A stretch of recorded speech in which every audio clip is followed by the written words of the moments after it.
Shalom jemaat Tuhan, selamat hari Minggu. Puji Tuhan, buat berkatnya kita masih ada pada hari ini. Inilah sekilas warta jemaat Tuhan di FHI Grace Tanjung Balai Karimun. Yang pertama, ibadah minggu kita masih dilakukan secara online di YouTube channel Karimun Ministry 18 jam 10 pagi. Yang kedua, ibadah omsal kita masih kita tiadakan berhubung adanya wabah COVID-19. Yang ketiga, pelayanan Jumat Ceria yang biasa kita lakukan pada Jumat sore juga masih kita tiadakan. Demikian warta yang saya sampaikan. Tuhan Yesus memberkati.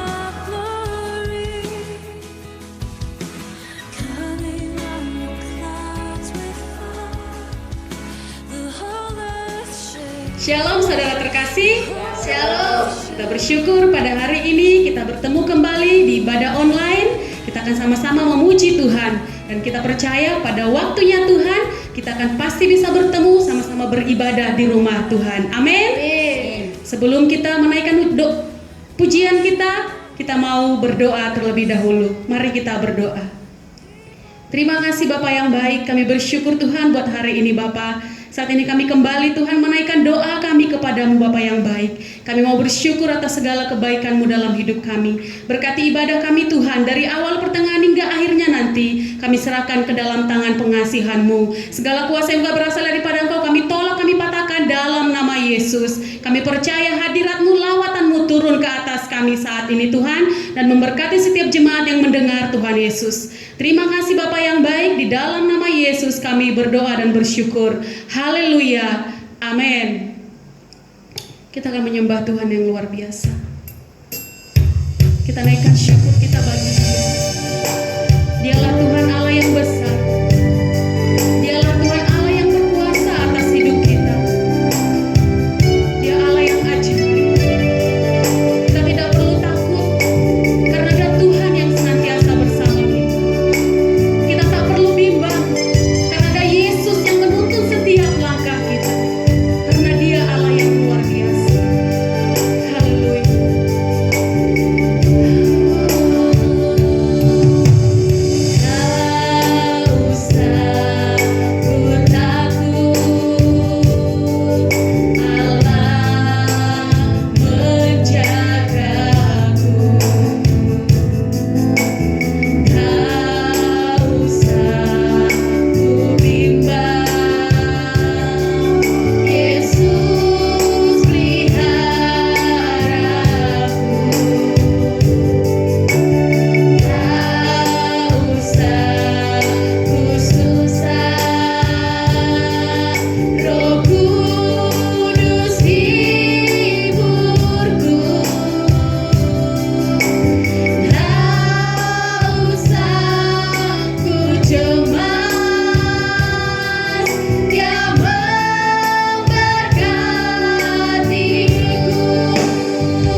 percaya kami sudah menjadi pemenang bersama dengan Engkau Tuhan. Terima kasih Bapa yang baik, terima kasih Roh Kudus. Mari bagi kita yang siap bersorak-sorai bersama-sama katakan amin. Haleluya. Puji nama Tuhan. Allah kita dahsyat. Amin. Kita akan bersorak-sorai memuji Tuhan. Nyatakan syukurmu bagi Dia lewat puji-pujian saat kita menyembah Tuhan. Haleluya. Mari kita katakan bangkit, serukan nama Yesus. Amin. Kita bangkit, kita serukan nama Yesus. Kita tinggikan nama Dia karena nama Yesus layak ditinggikan. Haleluya. Naikkan sukacitamu, naikkan syukurmu bagi Dia. Haleluya. Bangkit, serukan nama Yesus. Yesus, mari maju, nyatakan kuasa-Nya. Kita buat iblis gemetar, kalahkan tipu dayanya dengan kuasa nama-Nya. Sekali lagi, bangkit, serukan nama Yesus. Yesus, mari maju, nyatakan kuasa-Nya. Kita buat iblis gemetar, kalahkan tipu dayanya dengan kuasa nama-Nya.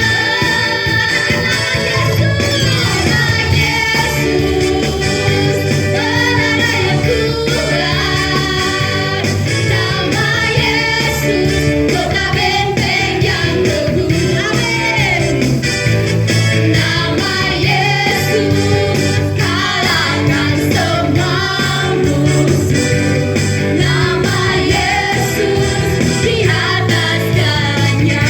Dahsyat lagi, kita bangkit, kita serukan nama Tuhan. Karena nama Yesus, nama yang dahsyat. Haleluya.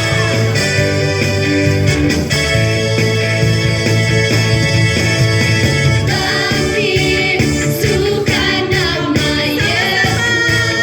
Yesus, mari maju, nyatakan kuasa-Nya.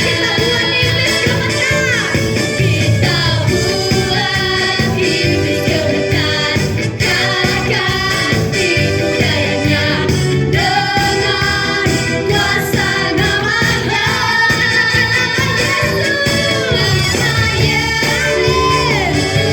Menara yang kuat, nama Yesus, kota benteng yang teguh.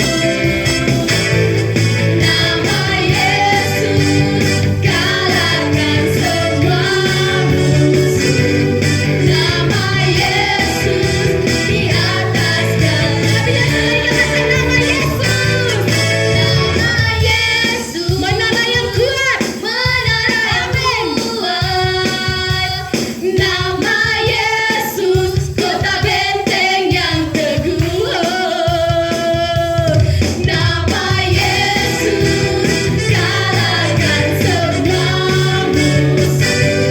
Nama Yesus, di atas segalanya. Nama Yesus, di atas segalanya. Nama Yesus, di atas segalanya. Nama Yesus, di atas segalanya.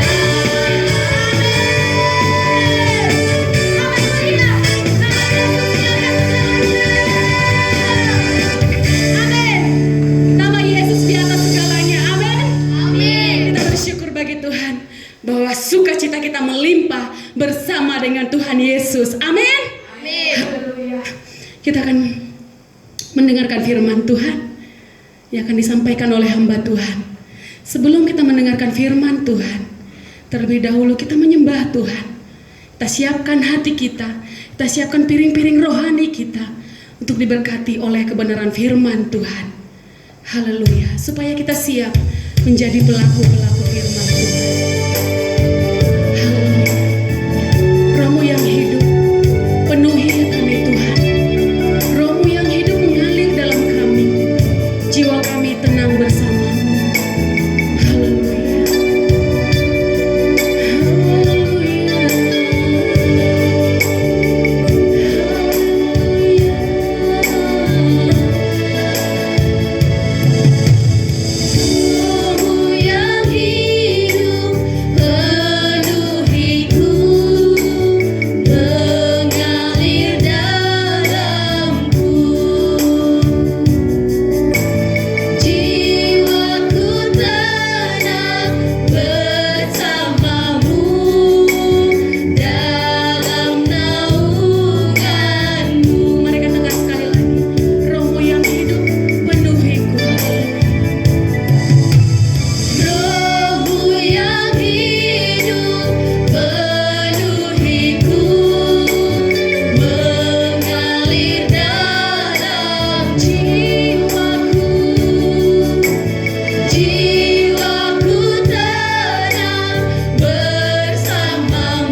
Salam selamat hari Minggu buat kita semua saudara-saudari yang dikasih Tuhan.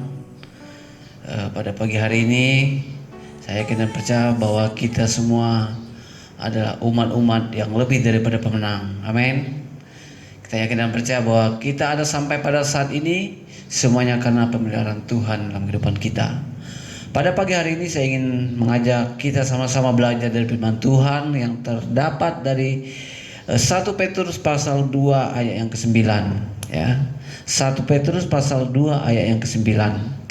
Saya yakin dan percaya bahwa kita sudah sering mendengarkan atau membaca firman Tuhan ini, tetapi pada pagi hari ini saya ingin mengajak kita kembali sama-sama membaca dan merenungkan firman Tuhan ini ya. Baik, saya akan bacakan ayat ini untuk kita. Ayat 9 dikatakan, tetapi kamulah bangsa yang terpilih, imamat yang rajani, bangsa yang kudus, umat kepunyaan Allah sendiri, supaya kamu memberitakan perbuatan-perbuatan yang besar dari Dia, yang telah memanggil kamu keluar dari kegelapan kepada terangnya yang ajaib. Ya. Saya ulangi kembali ayat ini, dikatakan, tetapi kamulah bangsa yang terpilih, imamat yang rajani, bangsa yang kudus, umat kepunyaan Allah sendiri, supaya kamu memberitakan perbuatan-perbuatan yang besar dari Dia, yang telah memanggil kamu keluar dari kegelapan kepada terangnya yang ajaib. Ya, puji Tuhan. Ya. Kalau kita bisa melihat di sini sungguh luar biasa. Firman Tuhan ini mengingatkan kembali kepada kita bahwa kita adalah bangsa yang terpilih. Kita adalah bangsa yang terpilih, artinya sebelum kita percaya kepada Tuhan, kita adalah orang-orang yang bukan menjadi bangsa yang terpilih. Kenapa? Karena kita masih hidup di dalam dosa. Tetapi ketika kita bertobat, ketika kita datang kepada Tuhan dan mengaku dosa kita, percaya kepada Tuhan dengan segenap hati, maka kita menjadi orang-orang yang sungguh luar biasa di dalam Tuhan ya. Jadi di sini dikatakan adalah sangat penting bagi setiap kita untuk menyadari siapa sesungguhnya kita ini di dalam Tuhan ya. Siapa sesungguhnya kita?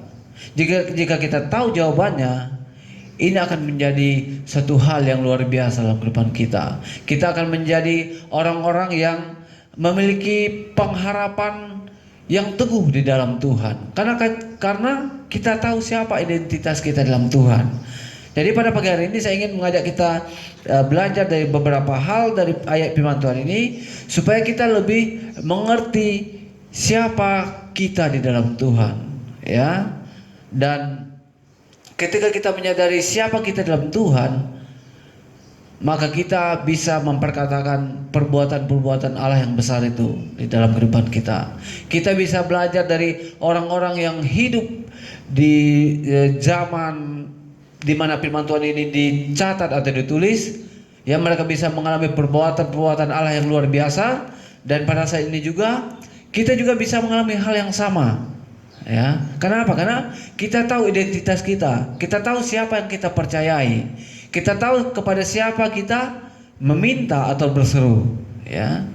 Makanya perlu kita mengetahui identitas kita ya. Jadi pada pagi hari ini tema yang ingin saya bagikan yaitu ketika kita mengetahui identitas kita, maka kita akan memperkatakan perbuatan-perbuatan Allah yang besar kepada dunia ya.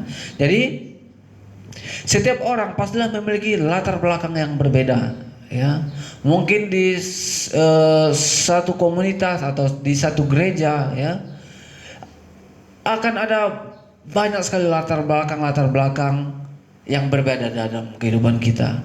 Mungkin latar belakangnya bisa dari masa lalu, mungkin latar belakangnya bisa dari apa yang telah dia alami, atau mungkin dari suku yang berbeda ya. Tetapi ketika kita dalam Tuhan, kita menjadi satu. Kita menjadi satu tubuh di dalam Tuhan. Dan itulah luar biasanya kita anak-anak Tuhan. Kita satu tubuh, tidak ada lagi perbedaan antara kita. Tidak ada perbedaan warna kulit, tidak ada perbedaan dari suku mana, tidak ada perbedaan dari latar belakang kita, apa yang telah kita lakukan dan apa yang jahat di mata Tuhan telah kita lakukan. Tapi ketika kita percaya kepada Tuhan, kita menjadi satu tubuh, Bapak Ibu ya. Dan dikatakan di sini ya, adalah hal yang sangat penting untuk kita bisa menyadari siapa kita ya. Yang pertama yaitu ketika kita menyadari siapa kita di dalam Tuhan, siapa kita, siapakah yang menciptakan kita ya, kita bisa membicarakan perbuatan-perbuatan yang besar ya. Kenapa? Karena kita sudah tahu siapa diri kita dan siapa yang kita percayai, Bapak Ibu ya. Contohnya ketika kita sebagai bangsa Indonesia ya, tidak perlu kita jelaskan bahwa kita ini orang Indonesia. Kalau kita memang menyadari kita adalah bangsa Indonesia ya. Makanya setiap bangsa Indonesia harus memiliki identitas. Apa identitasnya? KTP ya, kartu tanda penduduk ya. Makanya setiap orang didata dari tiap tahun, dan beberapa tahun sekali akan didata. Supaya apa? Supaya mereka terdaftar sebagai warga negara Indonesia. Tapi satu hal ya, kalau kita bandingkan apa yang Tuhan kerjakan bagi orang-orang percaya dan apa yang dunia kerjakan bagi orang-orangnya ya, sungguh sangat berbeda ya. Mungkin di dunia mereka cuma bisa kita cuma hanya bisa mendapatkan identitas kita ya. Tapi mungkin masih ada mungkin perlakuan-perlakuan yang berbeda-beda yang akan terjadi ya. Tapi di dalam Tuhan ya, ketika kita menjadi anak-anak Tuhan, tidak ada perlakuan sikap Tuhan berbeda pada setiap anak-anaknya. Dia pasti akan selalu memberikan yang terbaik. Dia akan selalu memberikan jalan keluar kepada setiap anak-anaknya ya. Dia bukan Tuhan yang pilih kasih ya. Dia adalah Tuhan yang mengasihi setiap umat manusia. Bahkan orang yang belum mengenal Tuhan juga Tuhan kasihi. Tuhan tunggu waktunya supaya mereka datang juga kepada Tuhan. Supaya memiliki Tuhan yang sama, memiliki cara pandang yang sama, memiliki kehidupan yang sama di dalam Tuhan ya. Jadi di sini kita menyadari hal itu, yang pertama yaitu kita akan membicarakan perbuatan-perbuatan Allah yang besar yang telah dilakukannya bagi umatnya ya. Dan ketika kita memperkatakan itu akan membuat iman kita semakin kuat di dalam Tuhan ya. Iman kita akan semakin kuat ya. Saya kasih contoh seperti ini Bapak Ibu ya. Ketika kita sudah menginginkan sesuatu dan kita mempelajarinya, kita tiap hari itu aja yang kita dengarkan ya, maka secara otomatis terkadang ya, tanpa kita harus melihatnya, kita cuma mendengar, kita udah tahu itu siapa ya. Contohnya seperti ini ya. Anak saya sangat suka sekali nonton Ultraman ya. Tiap hari itu aja kerjanya nonton ya. Tiba-tiba mereka di kamar sebelah, saya di kamar sebelah. Saya hidupkan TV, rupanya siaran Ultraman yang lagi saya tonton. Mereka tidak melihat, tapi karena suaranya besar, mereka langsung lari ke kamar sebelah. Ya, kenapa? Karena dia sudah tahu, ya. Dia sudah tahu apa yang sering dia lihat, dia sudah tahu apa yang sering dia dengar. Makanya nggak perlu pun dia melihat secara nyata, dia bisa langsung datang. Begitu juga kita dalam Tuhan, Bapak Ibu ya. Ketika kita sudah menyadari siapa kita dalam Tuhan, dan ketika kita memperkatakan perkataan-perkataan yang luar biasa yang telah Tuhan katakan di firman Tuhan, dan ketika kita melihat perbuatan Tuhan yang luar biasa telah Tuhan kerjakan dalam kehidupan kita ya, secara otomatis ketika kita mungkin lagi ada masalah ya, ketika orang ngajak ke gereja, kita bisa langsung datang ke gereja. Kenapa? Karena kita sudah tahu seperti apa Tuhan itu ya. Tapi kalau kita tidak pernah mendengar, kalau kita tidak pernah memperkatakan perbuatan Allah yang besar ya, mau seperti apapun orang mengajak kita atau memberikan nasihat kepada kita, memberikan firman Tuhan kepada kita, kita akan sangat lambat untuk meresponnya. Kenapa? Karena kita tidak pernah memperkatakannya, kita tidak pernah membaca dengan teliti apa yang telah Tuhan kerjakan di Alkitab ya, yang tercatat di Alkitab ya. Kalau di sini kita bisa melihat Ada banyak contoh-contoh yang telah Tuhan kerjakan bagi setiap umatnya. Bukan karena campur tangan manusia, ya. Beberapa minggu lalu saya juga pernah bagikan bagaimana ketika bangsa Israel merubuhkan tembok Yeriko, ya. Bukan karena kekuatan manusia, ya. Bukan karena kehebatan mereka, tetapi karena ada Tuhan yang bersama-sama dengan mereka. Ada Tuhan yang membela mereka, ya. Dan juga kalau kita lihat di cerita Gideon, ya, sungguh luar biasa bagaimana Tuhan memakai Gideon untuk mengalahkan orang Midian, ya. Pertama ketika mereka mengumpulkan banyak sekali pengikut untuk berperang, ya, Tuhan ingatkan kepada Gideon supaya mengurangi jumlah mereka. Sebab apa? Bukan nanti kalau misalnya banyak orang Israel yang berperang melawan orang Midian, orang Israel akan berkata, ini karena kami banyak. Mungkin itulah maksudnya, ya. Tapi kalau kita lihat semakin sedikit bahkan sampai 300 orang aja, ya, untuk melawan ribuan orang Midian pada saat itu. Kalau kita baca di kitab di kitab Hakim-Hakim pasal 6, pasal 7, ya, di situ kita bisa melihat bagaimana Tuhan membela Gideon dan pasukannya, ya. Bahkan ketika Tuhan sudah berfirman kepada Gideon melalui malaikat, ya, Gideon sampai 2 kali minta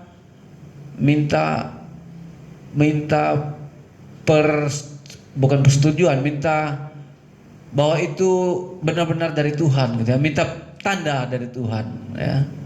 Dan kita bisa melihat bahwa Tuhan terus memberikan tanda sampai akhirnya Gideon bisa mengalahkan orang Midian, ya. Itu bukan karena kehebatan Gideon, itu bukan karena banyaknya tentara yang Gideon bawa pada saat itu, ya. Tapi itu karena campur tangan Tuhan, Bapak Ibu, ya. Dan ketika kita banyak belajar dari cerita-cerita Alkitab, banyak kita merenungkan dari cerita-cerita Alkitab, ya. Semua yang mereka lakukan bukan karena kekuatan dan kehebatan mereka, tapi karena pembelaan dari Tuhan, ya. Karena pembelaan daripada Tuhan, ya. Kalau kita lihat Goliat dan Daud, ya, secara manusia, ya, tutup mata aja Goliat, dia bisa kalahkan Daud, ya. Karena Daud pada saat itu masih muda, ya, dia tidak memiliki pengalaman perang. Tapi karena Daud datang dalam nama Tuhan, ya, Goliat yang sudah terlatih, Goliat yang sudah memiliki pengalaman berperang, Goliat yang selama ini menakut-nakuti bangsa Israel, tidak ada yang berani melawan Goliat. Anak kecil seumuran Daud, seperti Daud bisa mengalahkan Goliat. Kenapa? Karena ada Tuhan, ya. Karena ada Tuhan yang menyertai Daud, ya. Jadi dalam kehidupan kita perlu menyadari bukan karena kekuatan kita, bukan karena kehebatan kita, tetapi karena ada Tuhan yang menyertai setiap kita orang-orang percaya. Oleh sebab itu, mari sama-sama kita belajar memberitakan perbuatan-perbuatan Allah yang besar. Bukan hanya untuk kita sendiri, tetapi kepada orang lain, supaya mereka juga sering mendengar dan akhirnya tanpa kita suruh, ya, mereka bisa datang kepada Tuhan lewat kesaksian kita, lewat pemberitaan-pemberitaan kita mengenai Tuhan yang besar itu kepada hidup mereka, ya. Oleh sebab itu firman Tuhan mengatakan ketika sebelum Tuhan Yesus terangkat ke surga, ya, Tuhan menyertai kita dan dia bilang supaya kita memberitakan kabar baik ini sampai ke ujung bumi, ya. Harus ada yang memberitakan. Jadi tugas kita sebagai orang-orang percaya juga, mari kita sama-sama memberitakan kabar baik ini, ya. Memberitakan perbuatan-perbuatan Allah yang luar biasa ini kepada orang-orang di sekitar kita, kepada orang yang belum mengenal Tuhan. Supaya apa? Supaya mereka mengenal, ya. Mungkin untuk awalnya, ya, mereka hanya perlu mengenal. Tapi kalau mereka sudah kenal, mereka tidak akan sungkan-sungkan untuk datang, ya. Mereka tidak akan sungkan-sungkan lagi untuk meminta pertolongan kepada Tuhan. Kenapa? Karena mereka sudah kenal, ya. Sama juga seperti kita. Kalau kita nggak kenal orang, mau ngomong sama dia pun takut kita, ya. Takut dia marah, takut dia tersinggung, ya. Takut nanti nggak dijawabnya. Tapi kalau kita udah kenal, mau gimana pun keadaannya, mau dia baru bangun tidur, mau dia lagi capek, kita akan berani langsung ngomong. Kenapa? Karena kita sudah kenal, ya. Jadi saya ingin kita yang mendengarkan firman Tuhan ini supaya sama kita belajar mengenal siapa Tuhan itu. Ketika kita telah mengenal Tuhan dengan kuasa-kuasanya yang ajaib, ya, kita bisa mengalami sendiri perbuatan Tuhan yang luar biasa dan kita bisa membagikannya kepada orang lain. Nah, itu yang pertama. Terus yang kedua, ya, kita harus bersyukur karena Tuhan telah memanggil kita dari kegelapan menuju terangnya yang ajaib, ya. Kita harus bersyukur akan hal itu. Kenapa? Karena tanpa Tuhan, ya, kita semuanya adalah orang-orang berdosa. Tanpa kematian Tuhan Yesus di kayu salib yang menebus dosa kita, maka semua kita tidak ada yang dilayakkan oleh Tuhan, ya. Tapi karena kasih-Nya yang begitu besar, ya. Kalau kita lihat sebentar di Yohanes pasal 3 ayat 16, ya, ayat ini juga sudah sering kita dengar, ya, tapi saya ingin mengulangnya kembali kepada kita pada siang hari ini. Yohanes pasal 3 ayat 16 dikatakan, karena begitu besar kasih Allah akan dunia ini, sehingga Ia telah mengaruniakan anaknya yang tunggal, supaya setiap orang yang percaya kepadanya tidak binasa, melainkan beroleh hidup yang kekal. Ya. Dikatakan di sini, karena begitu besar kasih Allah akan dunia ini, sehingga Ia telah mengaruniakan anaknya yang tunggal, supaya setiap orang yang percaya kepadanya tidak binasa. Ya. Ya. Jadi saat kita tidak binasa itu, kita harus percaya kepada Tuhan. Kita harus menyerahkan kehidupan kita kepada Tuhan. Kita harus bertobat dari perbuatan-perbuatan lama kita dan kita menjadi anak-anak Tuhan, ya. Supaya apa? Supaya kehidupan kita tidak binasa, Bapak Ibu, ya. Kehidupan kita di dunia ini hanya sementara, ya. 70-80 tahun, ya. Kalau sekarang nggak sampai segitu pun udah banyak yang dipanggil Tuhan. Jadi pergunakanlah waktu yang ada supaya apa? Supaya hidup yang sementara ini bermanfaat bagi kita, ya. Supaya hidup yang masih Tuhan berikan ini bisa kita gunakan untuk memuliakan nama Tuhan, ya. Dan ketika kita menyadari hal itu, maka kita bisa memperkatakan perbuatan-perbuatan Allah yang luar biasa, ya. Maka kita bisa melihat apa yang Daud sampaikan di kitab Mazmur, ya. Dia memperkatakan perbuatan-perbuatan Allah yang luar biasa. Kenapa? Karena dia sudah mengenal sendiri siapa Tuhan yang dia sembah. Dan dia lewat Mazmur Daud ini kita juga menjadi orang-orang yang diberkati, menjadi orang-orang yang dikuatkan ketika kita membaca Mazmur ini, ya. Dan saya ingin juga kita yang ada pada saat ini supaya kita melakukan hal yang sama seperti apa yang Daud lakukan. Kita memperkatakan perbuatan Allah yang luar biasa. Kita memperkatakan Allah yang sanggup melakukan segala perkara. Tidak ada mustahil bagi Allah. Dan saya yakin dan percaya ketika kita sering memperkatakan itu, orang lain juga akan diberkati dengan apa yang kita sampaikan. Orang lain akan dipulihkan hubungannya dengan Tuhan. Orang lain akan merasa semakin rindu dengan Tuhan. Yang firman Tuhan kita pada siang hari ini, kiranya firman Tuhan ini bisa menguatkan kita, bisa memberikan kita semangat yang baru, supaya kita bisa menjadi orang-orang yang memberitakan perbuatan-perbuatan Allah yang luar biasa dalam kehidupan kita. Demikian firman Tuhan kita pada siang hari ini. Kiranya Tuhan Yesus memberkati kita semuanya. Amin.